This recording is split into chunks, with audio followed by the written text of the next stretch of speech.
For as long as I can remember, I've been running.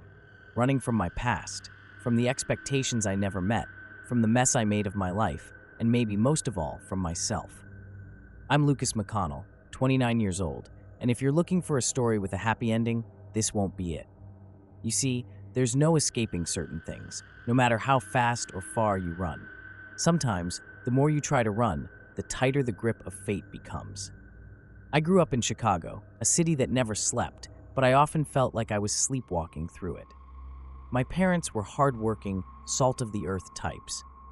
My dad owned a small construction company, McConnell and Sons, though by the time I was old enough to notice, it was more McConnell than Sons. My two older brothers, Eric and James, were already working alongside him by the time I was in high school, both of them broad-shouldered, tough-as-nails types who seemed perfectly at ease with early mornings, heavy lifting, and the relentless grind of our father's business. I wasn't. I hated the sight of those sun-faded trucks that rolled out before dawn. I hated the smell of sawdust and diesel that clung to their clothes when they came home each evening. The calluses on their hands, the stooped shoulders, these were the trophies of a life I wanted no part of.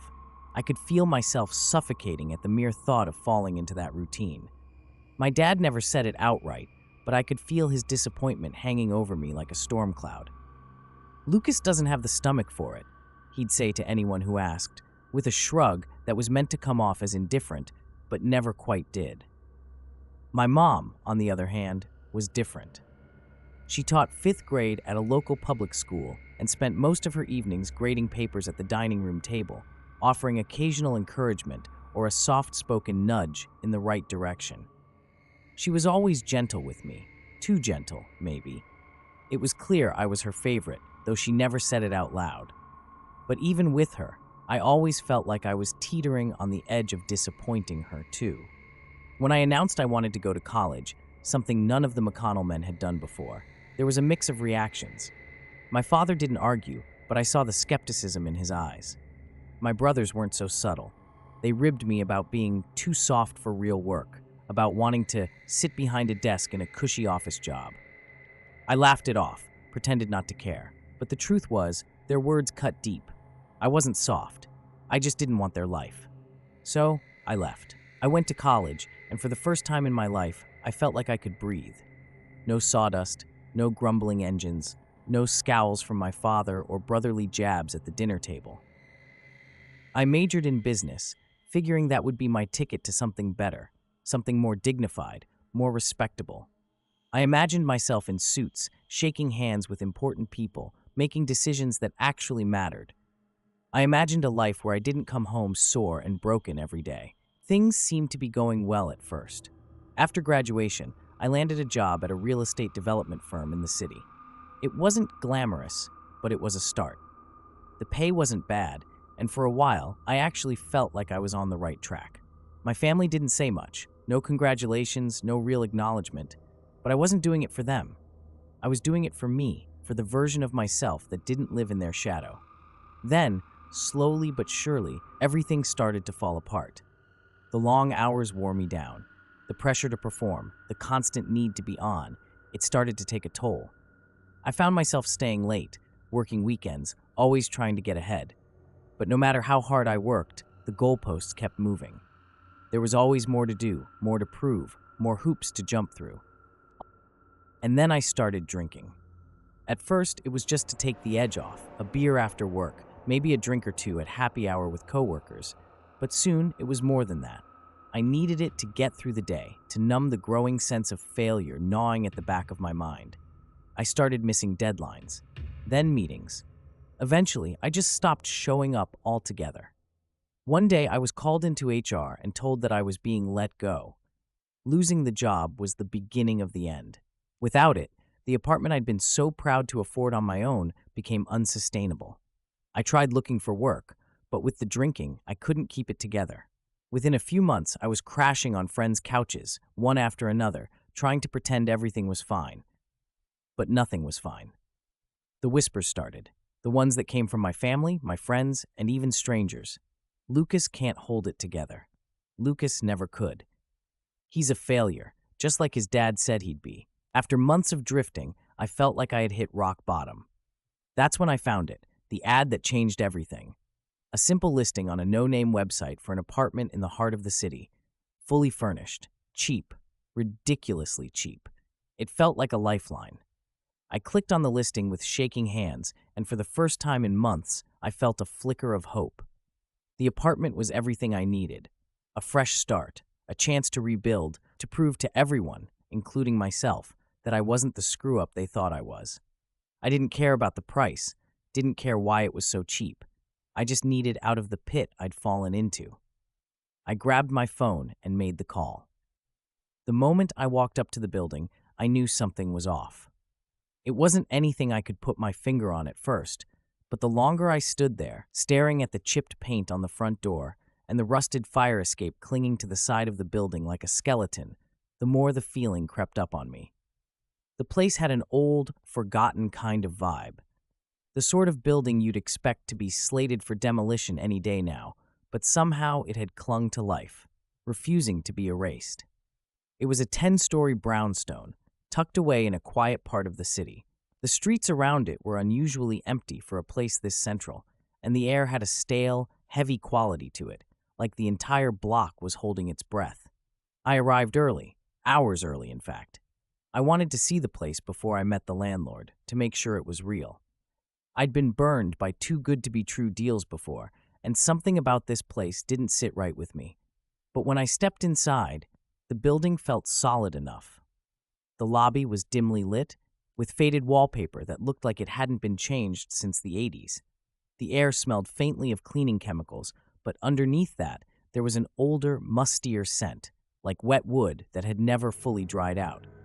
I stood there for a while, just soaking in the atmosphere. There was no one else around, no sounds, except for the faint hum of an old radiator in the corner. It was quiet. Too quiet. A few minutes later, the front door creaked open, and in walked Mr. Salinas. He was shorter than I expected, stocky, with thinning gray hair and a face set in a permanent frown. He wore a faded green jacket over a button-down shirt that looked like it hadn't been washed in weeks. His eyes, dark and watchful, gave me the unsettling impression that he saw more than he let on. "Lucas McConnell?" he asked in a gravelly voice. I nodded, extending my hand. "Yeah, that's me." He glanced at my hand but didn't take it.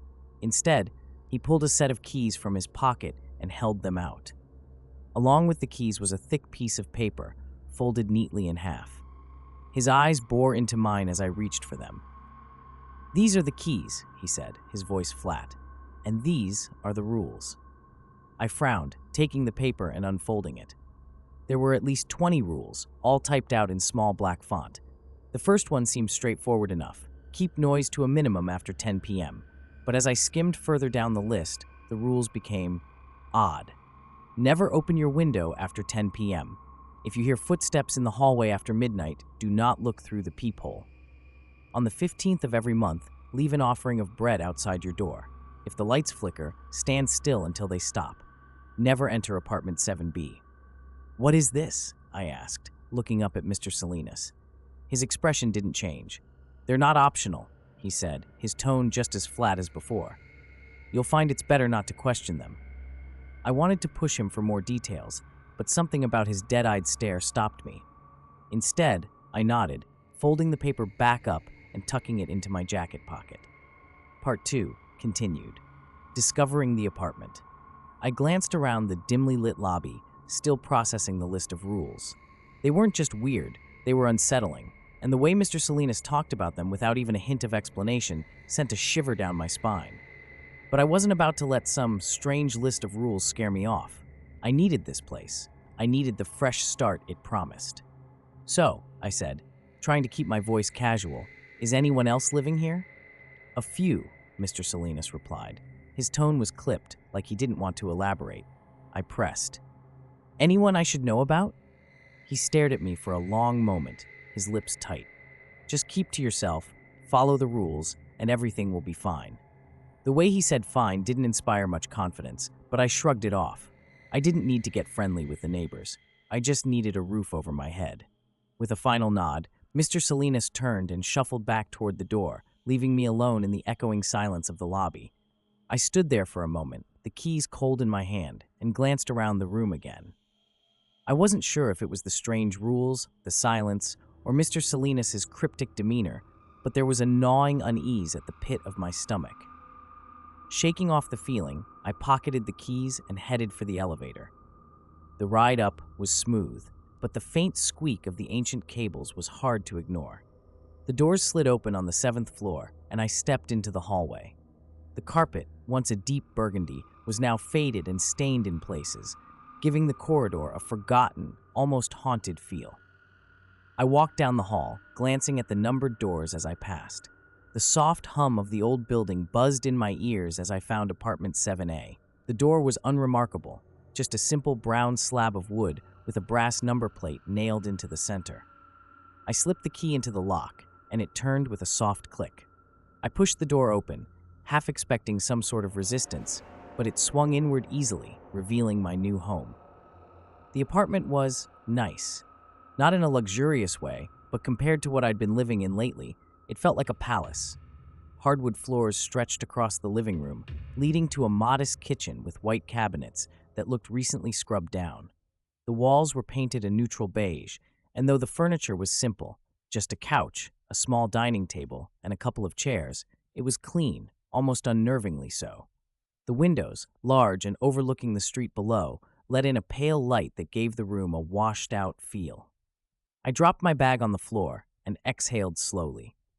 For the first time in months, I felt like I was finally in control again. A new place, a fresh start. Maybe things were starting to turn around. But as I glanced around the apartment, my eyes landed on the window. It was big, much bigger than I'd expected, and there, on the sill, were heavy curtains that seemed to be nailed shut. My fingers twitched involuntarily. Never open your window after 10 p.m. The rule from the list echoed in my mind. It was ridiculous. I wasn't about to let some outdated superstition or whatever this was dictate how I lived. Still, the very specific timing of the rule left a strange taste in my mouth. Why not open the window? What was the big deal? I could almost hear my rational brain screaming to let it go, to ignore it. But I couldn't stop thinking about it. I shook my head, trying to brush it off as I headed into the bedroom. It was as neat as the rest of the apartment, a small, unremarkable space with a bed pushed up against the far wall and a wardrobe beside it. The bedspread was a dull gray, and the room smelled faintly of bleach, as if it had been scrubbed down just before I arrived. I tossed my bag onto the bed and sank into the mattress, letting my body relax into the unfamiliar softness. As I stared up at the ceiling, my mind wandered back to the list of rules in my pocket. I reached for the paper and unfolded it, my eyes scanning over the strange commands again. On the 15th of every month, leave an offering of bread outside your door. What the hell? Who comes up with this stuff? I couldn't help but laugh as I imagined myself standing in the hallway with a loaf of bread like some kind of bizarre sacrifice. Was this some kind of joke the landlord played on new tenants? And then, of course, there was the one that bothered me the most. Never enter apartment 7B. I'd passed the door on my way here. Just 2 doors down, its brass number plate glinted faintly in the dim hallway light. 7B. I hadn't heard anything from behind the door, hadn't even thought twice about it until I read the rule again. But now, knowing I wasn't supposed to go inside, I couldn't stop thinking about it. My curiosity had always been my downfall. If someone told me not to look, that was all I wanted to do. And now, I was wondering what exactly was in 7B. I tucked the list back into my pocket, my fingers tightening around the crinkling paper. It was probably nothing, an old storage room, or maybe a tenant who wanted privacy. But there was something about the way Mr. Salinas had said it, the finality of his tone, that made me think otherwise. A soft hum from the radiator pulled me out of my thoughts, and I decided to let it go for now. There would be time to figure all this out later. Right now, I needed to rest, to recharge. This was supposed to be my fresh start, and I wasn't about to ruin it by getting sucked into some paranoid delusions about apartment rules. I spent the rest of the day unpacking the few things I had brought with me, arranging my clothes in the wardrobe, and setting up my meager belongings around the apartment. As the sun began to set, casting long shadows across the room, I found myself feeling more settled. The eerie feeling that had followed me from the lobby had dulled, replaced by a sense of calm I hadn't felt in a long time. By the time night fell, the apartment felt like mine. Night came quickly in the city. The sky outside my window turned a deep, inky black, and the hum of traffic below quieted to a dull murmur. I had finished dinner, just some leftover takeout from earlier, and sat down on the couch, staring out into the darkness through the heavy curtains. The window rule popped back into my head. Never open your window after 10 p.m. It was past 10 now, and even though I had no intention of opening the damn thing, I couldn't help but feel the weight of the rule pressing down on me. My gaze kept drifting to the window, to the faint outlines of the streetlights filtering through the thick fabric. The apartment was silent. Too silent. No creaks, no noises from the other tenants, not even the hum of the radiator anymore. I hadn't heard anyone coming or going since I arrived, but that wasn't unusual, I told myself. It was late. Everyone was probably asleep. I leaned back, sinking deeper into the couch cushions, trying to convince myself that this was just a normal night. But the unease had crept back into my chest, a faint prickling at the back of my mind that refused to go away. And then I heard it. A soft, rhythmic tap-tap-tap against the window. My body froze. The sound was faint, almost too faint to hear, but it was there. A steady, persistent tapping. Like someone or something was trying to get my attention. My heart raced, and my palms grew clammy as I sat up straighter, staring at the window. It had to be the wind, or maybe a branch from a nearby tree. I hadn't noticed any trees near the building, but maybe I'd missed one. The rational part of my brain scrambled to find an explanation, but the tapping continued, soft but insistent. Tap, tap, tap. My fingers twitched toward the curtain. I could feel the pull, the urge to open it, to look outside. Just a quick peek, just to prove to myself that it was nothing. But then the rule flashed in my mind again, stark and cold. Never open your window after 10 p.m. The tapping grew louder, and then, beneath the soft rhythm, I thought I heard something else. A faint, muffled voice.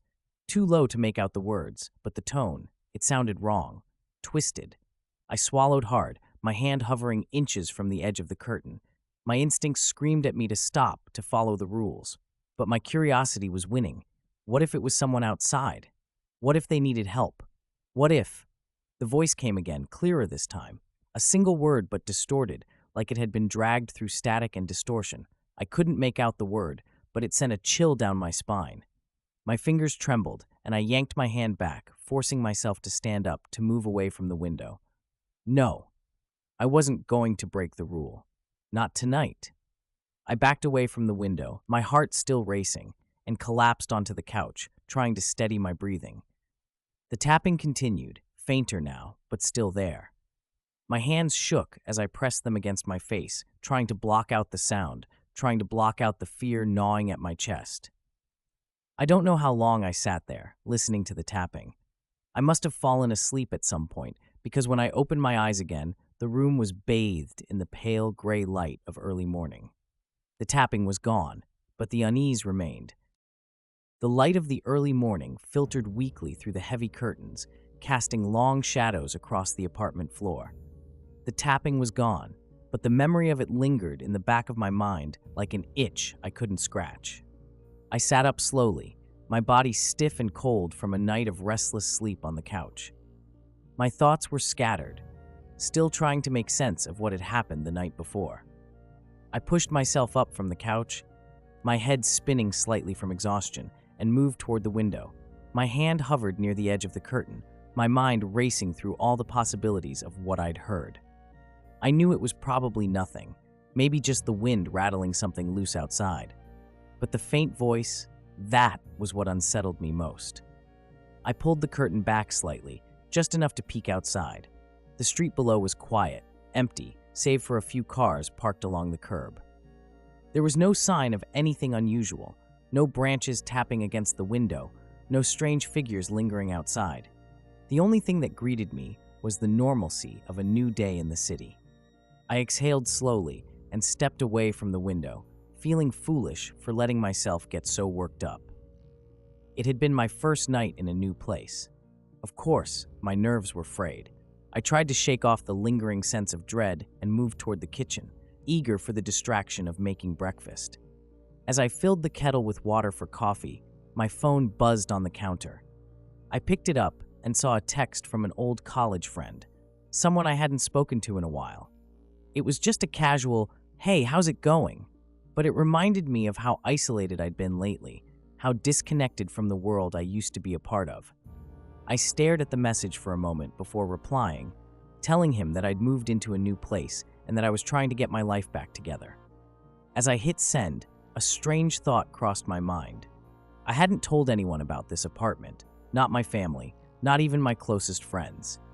For some reason, it felt like this place needed to stay secret, like telling people about it would somehow break the fragile balance I was trying to maintain. The kettle whistled, snapping me out of my thoughts. I poured the hot water over the coffee grounds and leaned against the counter, trying to push the strange thoughts away. Today was a new day, and I was determined to make the most of it. The first time I met one of my neighbors was later that afternoon. I had spent most of the morning settling in, trying to make the apartment feel more like home. Around midday, I decided to take a walk to clear my head. As I stepped out into the hallway, I nearly ran into a woman coming up the stairs. She looked like she hadn't slept in days. Her hair was tied back in a messy bun, and there were deep circles under her eyes. She clutched a grocery bag in one hand, her fingers trembling slightly as she adjusted the strap of her purse. "Oh, sorry," I said, stepping back to let her pass. She gave me a weak smile, her eyes flicking up to meet mine for only a moment before darting away. "No problem," she muttered, her voice low and shaky. "I'm Lucas," I said, offering her a small smile. "Just moved in yesterday." She nodded but didn't stop. "Marissa," she replied, her tone clipped and distracted. She was already halfway down the hallway by the time I realized I wanted to ask her more. I hesitated, watching her retreat toward her apartment. Before I could stop myself, I called after her. "Hey, can I ask you something?" She stopped, her hand resting on the doorknob of her apartment. Slowly, she turned to face me, her expression guarded. "What's the deal with the rules?" I asked, trying to sound casual, though I knew the question probably came off as awkward. "I mean, are they for real?" Marissa's face paled. She stared at me for a long moment, her hand gripping the doorknob so tightly that her knuckles turned white. "You should follow them," she said softly. "Every single one." Her words sent a cold chill down my spine. The intensity in her voice, the way her eyes flicked nervously toward the end of the hallway where apartment 7B was, it was like she was talking about life and death, not some arbitrary set of rules. "I mean, yeah, but what happens if you don't?" I asked, trying to keep my tone light, even though the pit of my stomach was tightening with unease. Her gaze darted to apartment 7B again, and she took a step closer to her own door, like she wanted to get away from me as quickly as possible. "People disappear," she whispered, her voice barely audible. "They break the rules, and then they're gone, like they never existed." I stared at her, unsure if she was messing with me or if she genuinely believed what she was saying. But the look in her eyes, the fear, the desperation, was enough to convince me that she wasn't joking. "People disappear?" I repeated slowly, my mind struggling to wrap itself around the idea. "Like, they just vanish?" Marissa nodded, her lips pressed into a thin line. "It's happened before. I don't know why, I don't know how, but if you don't follow the rules..." Her voice trailed off, and she glanced again towards 7B, her eyes wide with fear. "Just stay away from 7B. Whatever you do, don't go near it." I swallowed hard, my heart pounding in my chest. "What's in 7B?" "I don't know," she whispered, "but no one who goes in ever comes out." Before I could ask any more questions, Marissa hurried into her apartment, the door closing behind her with a soft click. I stood there in the empty hallway, the weight of her words pressing down on me like a heavy blanket. People disappearing, breaking the rules, apartment 7B. It all sounded insane, like something out of a horror movie, but the fear in Marissa's eyes had been real. There was no mistaking that. I shook my head, trying to shake off the unease creeping up my spine. It was just an old building with a weird set of rules, I told myself. Nothing more. Maybe Marissa was just paranoid, or maybe she had been living here too long and had let the isolation get to her. Whatever the case, I wasn't going to let it get to me. I forced myself to head out, my steps echoing in the empty stairwell as I made my way down to the street. The fresh air hit my face as I stepped outside, and for a moment I felt the weight on my chest lift. I took a deep breath and started walking, trying to clear my head. The city was busy, as usual, with people rushing to and from work, traffic filling the streets, and the noise of construction somewhere in the distance. It was a reminder that the world outside that strange building was still normal. That whatever weirdness was happening inside the brownstone, I didn't have to let it consume me. I was in control here. I was getting my life back on track. But as I walked, Marissa's words echoed in my mind. People disappear, and the image of apartment 7B lingered like a dark shadow at the back of my thoughts. That night, the tapping came again. It started just after 10 p.m., right on cue. I had been sitting on the couch, scrolling aimlessly through my phone, trying to distract myself from the lingering unease that had followed me all day. But the moment the clock ticked past 10, the sound returned. A soft, insistent tap-tap-tap against the window. My body tensed, and I sat up straighter, my heart pounding in my chest. I stared at the window, half expecting to see something on the other side of the curtains. But of course, there was nothing, just the darkness of the night pressing against the glass. For a few minutes, I tried to ignore it, telling myself it was just the wind or some other benign noise. But the longer I sat there, the louder the tapping seemed to get, until it was all I could hear. My skin prickled with fear, and the room suddenly felt too cold, too still. And then, just like the night before, I heard the voice. It was faint, barely more than a whisper, but it was there, twisted, distorted, like it was being dragged through a wall of static. I couldn't make out the words, but the tone was unmistakable. It was calling to me. My breath hitched in my throat, and I found myself standing, my feet carrying me toward the window almost against my will. I stopped just short of the curtains, my fingers trembling as they reached for the fabric. "Don't do it," a voice in my head warned. "You know the rule. Don't open the window." But the tapping grew louder, more insistent, and the voice, it was clearer now, almost like it was pleading with me. Begging. My hand hovered over the curtain, my pulse racing. I just needed to look, just for a second, to prove to myself that it was nothing. But then, in the midst of the noise, I heard something else. Footsteps. Heavy, deliberate footsteps, echoing through the hallway outside my apartment. I froze. The second rule.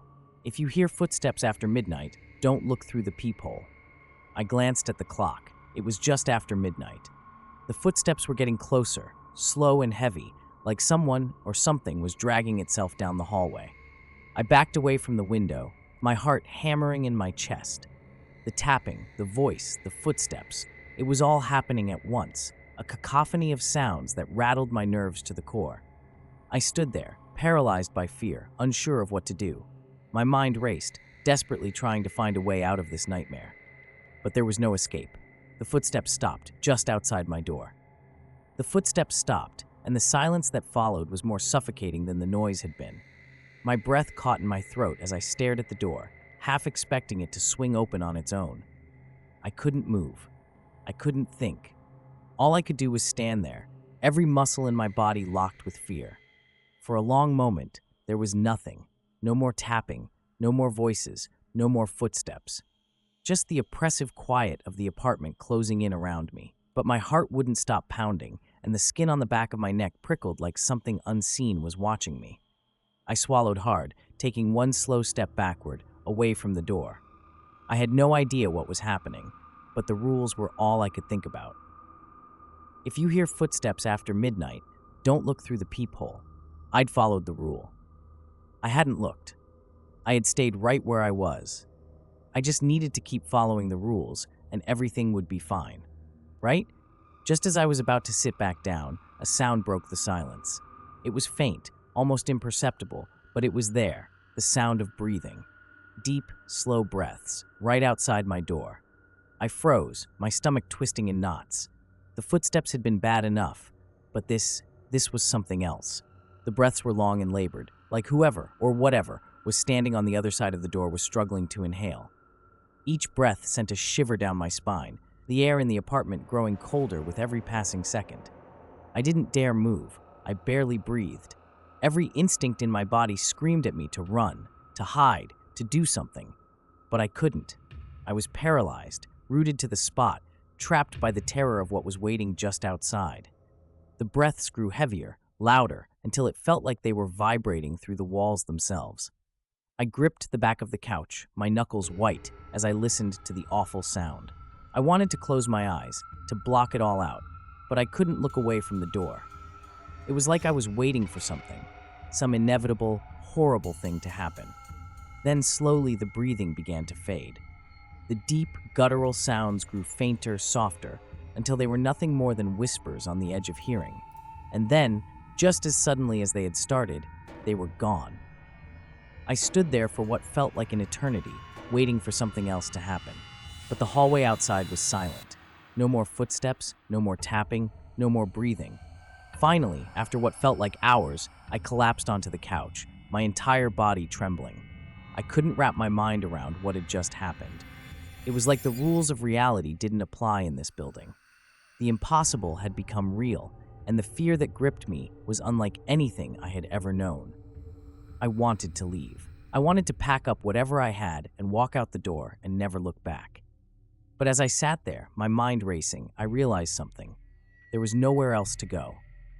This place, as horrifying as it was my last option. My last chance at rebuilding my life. I had no job, no friends I could stay with, no family I could turn to. The thought of calling my father, hearing the disdain in his voice, the satisfaction that he had been right about me all along, I couldn't stomach it. I couldn't go back to that life. I had no choice but to stay. I just had to survive.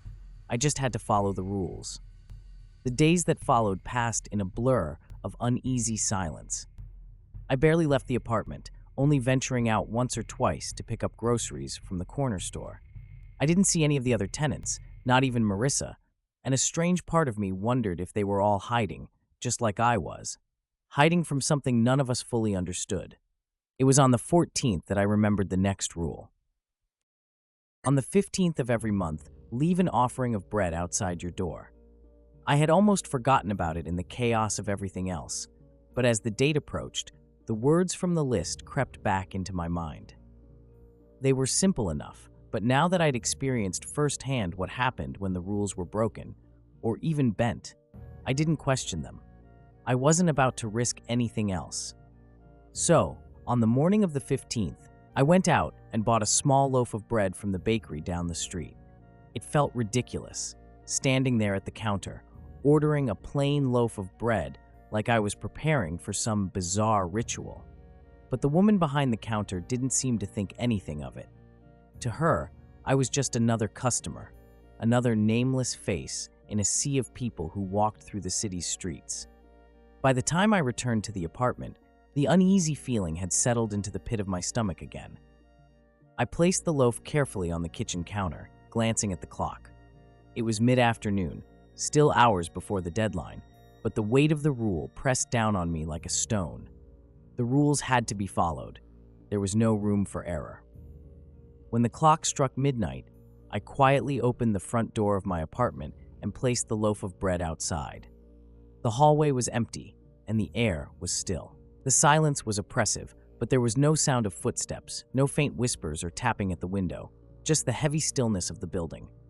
I closed the door, locking it behind me, and sat on the couch, staring at the door as if waiting for something to happen.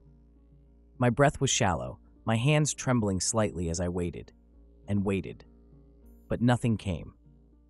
I don't know how long I sat there, listening to the silence, my heart hammering in my chest. But eventually, the exhaustion caught up to me, and I drifted off into an uneasy sleep. When I woke the next morning, I immediately checked the hallway. The loaf of bread was gone. In its place was a small slip of paper, folded neatly in half. My stomach dropped as I bent down to pick it up. The paper was clean, unmarked, except for a single sentence written in thin, precise handwriting. "Thank you for your offering." I stared at the note, a cold chill running down my spine. The words seemed so ordinary, so mundane, but there was something sinister about them, something that made my skin crawl. I stepped back into the apartment and shut the door, my mind racing. What had taken the bread? Who had left the note? Was it Mr. Salinas? One of the other tenants? Or was it something else entirely? Something I couldn't even begin to understand. I sat down at the kitchen table, the note still clenched in my hand, and tried to steady my breathing. My heart was pounding, my palms sweaty as the reality of the situation began to sink in. The rules were real. They weren't just some strange set of guidelines. They were a matter of life and death. I had followed the rule this time, but what about the others? What if I slipped up? What if I forgot something? The thought gnawed at me, a constant, insidious fear that I couldn't shake. But there was no turning back now. I was in too deep. Over the next few weeks, the strange occurrences in the building seemed to grow more frequent. The footsteps at night became a regular thing, always just after midnight, always stopping outside my door before fading into silence. I never looked through the peephole. I followed that rule to the letter, no matter how much the curiosity gnawed at me. I saw fewer and fewer of the other tenants. Marissa was nowhere to be found, and the others, those I had occasionally seen in passing, seemed to vanish as well. The building felt more deserted with each passing day, as if it was slowly swallowing its inhabitants, one by one. One afternoon, as I was coming back from the store, I saw Mr. Salinas in the lobby. He was standing near the front desk, his back to me, but the moment I entered, he turned, his dark eyes fixing on me with an intensity that made my skin crawl. I hesitated, my grip tightening around the grocery bag in my hand. I hadn't spoken to him since I moved in, and something about the way he looked at me now sent a shiver down my spine. "Everything okay?" I asked, trying to sound casual, though my voice came out shakier than I intended. Mr. Salinas didn't reply right away. He just stared at me, his expression unreadable. Then, after a long pause, he said, "You've been following the rules." It wasn't a question, it was a statement, one that made my heart skip a beat. "Yeah," I said slowly, "I have." He nodded once, a slow, deliberate motion. "Good, keep following them." And with that, he turned and walked away, leaving me standing alone in the lobby, my pulse racing. As the days slipped by, the building grew quieter. It wasn't just that I rarely saw the other tenants, it was as if the very walls themselves were holding their breath. The footsteps at night had become a regular occurrence, but I never heard voices. No laughter, no murmured conversations behind closed doors, just those heavy, deliberate footsteps that always stopped right outside my door. I couldn't shake the feeling that I was being watched, not just in the hallway, but inside the apartment itself. Sometimes, when I sat in the living room, I'd feel a prickle at the back of my neck, like someone or something was standing just behind me, staring. But when I turned, there was nothing. Just the cold, empty apartment and the muffled sounds of the city outside. By the third week, I realized I hadn't seen Marissa since that strange encounter in the hallway. I'd heard nothing from her apartment, no sounds of movement, no signs of life. When I passed by her door, I'd pause, listening for anything that might indicate she was still there, but all I ever heard was silence. One evening, I couldn't take it anymore. I needed answers. I knocked on her door. Nothing. I knocked again, louder this time, but the silence remained. My heart pounded as I stood there, staring at her door. My mind raced, wondering if she had broken one of the rules, if she had disappeared like she'd warned me. Part of me wanted to knock harder, to call her name, but something in the back of my mind whispered a warning. I shouldn't push it. I shouldn't draw too much attention to myself. I turned away from her door and walked back to my apartment, my chest tight with dread. As I unlocked my door, I glanced toward the end of the hallway where apartment 7B sat. The door was closed, as always, but the air around it seemed heavier somehow, like the shadows were deeper there. I swallowed hard and quickly stepped inside my apartment, shutting the door behind me and locking it. The silence in the apartment was suffocating. I sat on the couch, staring at the list of rules that I had placed on the coffee table weeks ago. The rules had saved me so far, I told myself. I just needed to keep following them, and I'd be fine. But as the days dragged on, I couldn't shake the feeling that I was teetering on the edge of something terrible. Something that was watching me, waiting for me to slip up. And then, one night, it happened. It was a few days after my knock on Marissa's door when everything came to a head. I had just finished dinner and was cleaning up in the kitchen when the lights in the apartment flickered.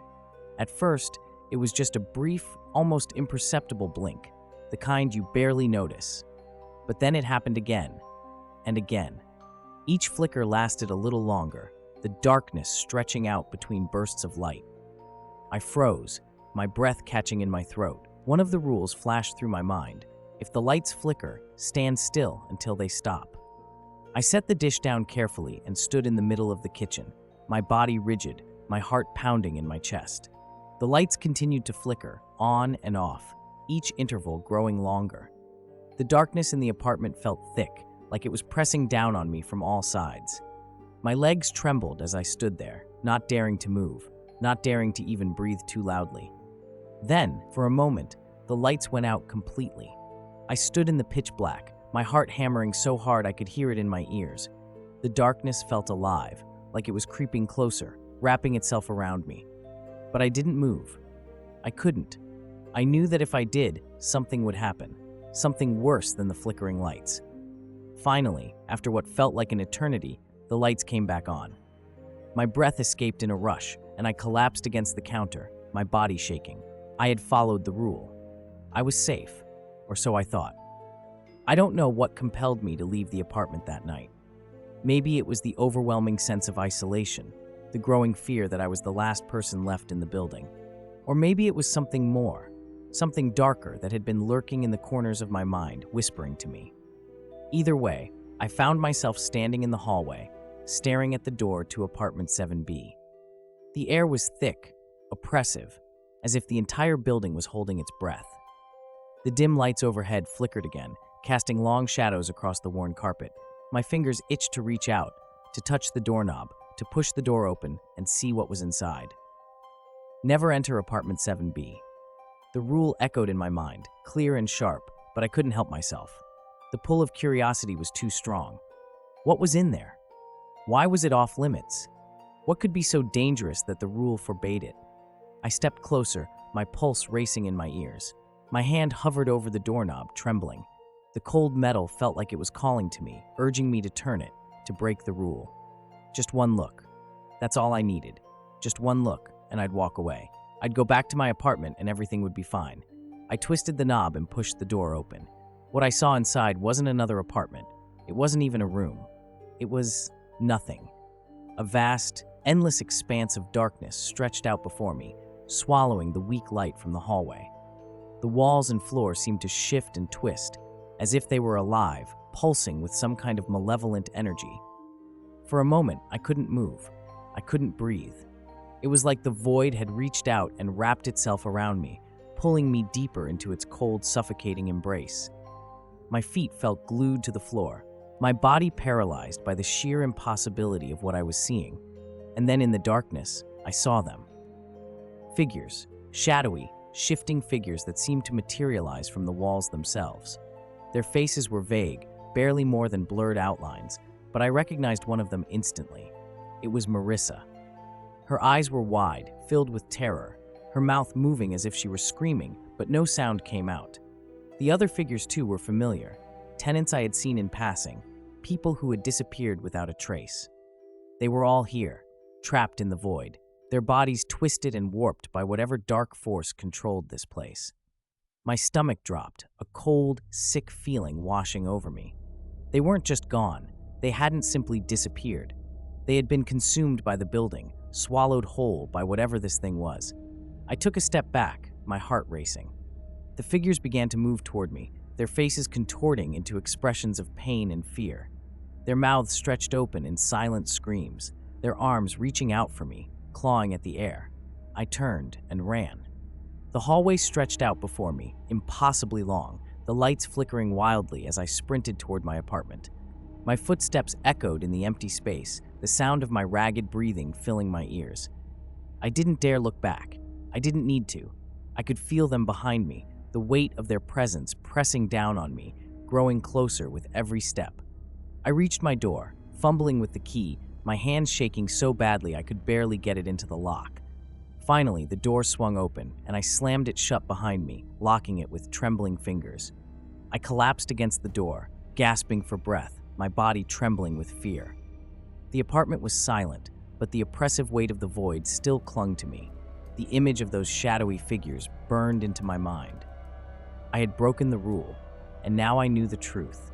The building wasn't just haunted, it was alive. It was feeding on the souls of those who broke the rules, drawing them into the darkness, trapping them in the void. And now I had crossed the line. I had entered apartment 7B. There was no going back. The next morning, I woke to the sound of heavy footsteps in the hallway. My heart leapt into my throat, but I didn't dare move. I lay there, staring at the ceiling, listening as the footsteps stopped outside my door. A moment later, there was a knock. I sat up slowly, my chest tight with fear. The knock came again, louder this time, more insistent. I stood, my legs shaky beneath me, and walked to the door. I hesitated for a moment, my hand hovering over the doorknob. Then slowly, I unlocked the door and pulled it open. Mr. Salinas stood on the other side, his expression grim. "You broke the rule," he said softly, his voice devoid of any emotion. I swallowed hard, my throat dry. "I didn't mean to," I whispered. I had to know." Mr. Salinas sighed, shaking his head. "It's too late now. Once you enter 7B, there's no going back." I stared at him, my chest tightening with fear. "What happens now?" I asked, my voice barely more than a whisper. He looked at me, his dark eyes filled with a strange sadness. "There's only one way to survive now," he said. "You have to leave. You have to break the final rule." I frowned, confused. "The final rule?" Mr. Salinas nodded. "You have to leave the building, and you can never come back." I stared at him, my mind racing. Leave? After everything I had been through, after all the strange occurrences, after what I had seen in 7B, leaving seemed almost too simple. But as I looked into Mr. Salinas' eyes, I knew he was telling the truth. "I have to go," I said slowly, my voice trembling. Mr. Salinas nodded again. "Go, and never return." I didn't waste any time. I grabbed my bag, threw my belongings into it haphazardly, and headed for the door. Every step I took felt like it was being watched, like the building itself was closing in around me, trying to stop me from leaving. I rushed down the hallway, my footsteps echoing unnaturally loud in the empty space. The shadows seemed to stretch and twist, reaching for me as I made my way toward the stairwell. I didn't look back. I couldn't. I knew if I did, I'd see them, the figures from the void, the ones I'd seen in 7B. They were waiting for me, just beyond the edges of my vision, ready to pull me into the darkness. The stairwell was cold and silent, the air thick with tension as I descended. Every creak of the old steps made my pulse race faster. I could feel the building pushing against me, its walls closing in, the malevolent presence growing stronger. Finally, I reached the lobby. Mr. Salinas was waiting by the front door, his expression unreadable. He didn't say anything as I passed him, but I felt his eyes on me the entire time. The moment I stepped outside, the air changed. The weight lifted from my chest, and I could finally breathe again. The city around me was bright, alive, buzzing with the sound of cars and people, the normalcy of it all feeling like a slap in the face after the horrors I had witnessed inside. I didn't look back as I walked down the street, my heart still pounding, my hands trembling. I didn't need to look back to know that the building was still there, watching me, waiting. I had survived. I had broken the final rule. But deep down, I knew the building wasn't done with me yet. It's been a few weeks since I left the building. I've moved to a different part of the city, a quieter neighborhood, far away from the brownstone that nearly swallowed me whole. I've tried to put it behind me, to forget the rules, the void, and the souls trapped inside. But sometimes, late at night, I hear them. Footsteps in the hallway, tapping on the window, whispers just beyond the edge of hearing. I know it's not real. I tell myself it's just my mind playing tricks on me, that the building can't reach me here. But in the dead of night, when the darkness presses in and the air feels heavy with something unseen, I'm not so sure. I don't look out the window after 10 p.m. anymore, and I'll never look through the peephole after midnight. I followed the rules once, and I survived, but I know, deep down, that the building hasn't forgotten me, and I know, someday, it will come calling again.